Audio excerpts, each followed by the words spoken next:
नाही मग असं का म्हणाला? असं मी का म्हणालो? आज हा शिवाय आलाय बस चूड भावना पेट घेऊन सुनागरी पेटू लागला. सुनागरीची आग पेटली. अरे ही आग लागली तरी कुठं लागली? आठवता प्रसंग कसं काळाची आठवण कर. भर लग्न सभा मंडपातून माझी होणारी वधू तू पळून नेलीस. त्याच्या अपमानाचा सूड घेण्यासाठी आज मी इथपर्यंत आलोय. हे शिशुपाल, अरे ते आपल्या नशिबी नाही. त्याच्या मागे धावणं हे केव्हाही योग्य नाही. अरे तुला तेव्हाच कळालं ज्यावेळी भीमकीचं हरण करून मी द्वारकेपर्यंत घेऊन गेलो. तेव्हा तुला कळालं भीमकीचं लग्न तुझ्या समोर ठरलं. हे तिच्या मतानं नव्हे तर जबरदस्तीनं.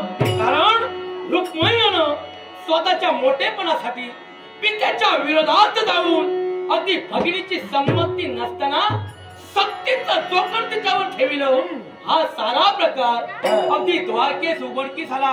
कारण अगदी जबरदस्तीनं भीमकी जवळून अरे रुक्मिणीची पत्रिका लिहून घेतली.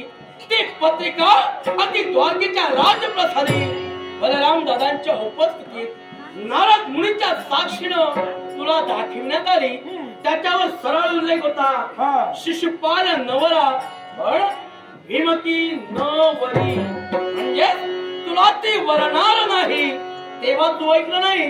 प्रतिकार दादांना केलास तेव्हा काय घडलं? तुझ्या केश केल्याचे अरे सातपट काढिले. तेवढी विटंबना म्हणे त्या अपमानाचा सोड. अरे शिशुपाल, तुझा जिवंत आहेस तो केवळ माझ्यामुळं आणि तुझ्या आईमुळं. कारण तेव्हा तू जन्माला आलास त्याच वेळी तुला 3 डोळे आणि 4 हात होते. पण तुझं भाग्य ते वेगळं. त्या व्यक्तीच्या हातात तुला ठेवल्यावर तुझा 1 डोळा आणि 2 हात अदृश्य होतील. त्याच्याकरवी तुझा शेवट. अरे योगायोगानं तुमच्यापर्यंत मी आलो. तुझ्या आईनं तुला माझ्या हातात ठेवलं. तेव्हा तुझा 1 डोळा आणि 2 हात अदृश्य झाले. तुझ्या आईला कळालं तुझा शेवट हा कृष्ण करणार. तेव्हा तिनं माझ्याजवळ वचन घेतलंय. तेव्हा तिला सांगितलंय शिशुपाल ते 100 अपराध घडतील तेव्हा त्याचा शेवट होईल. तेव्हा अपराध केले तेवढे बस झाले. आता माझं कृष्ण असं काही घडणार नाही आणि मी ते घडू देणार नाही.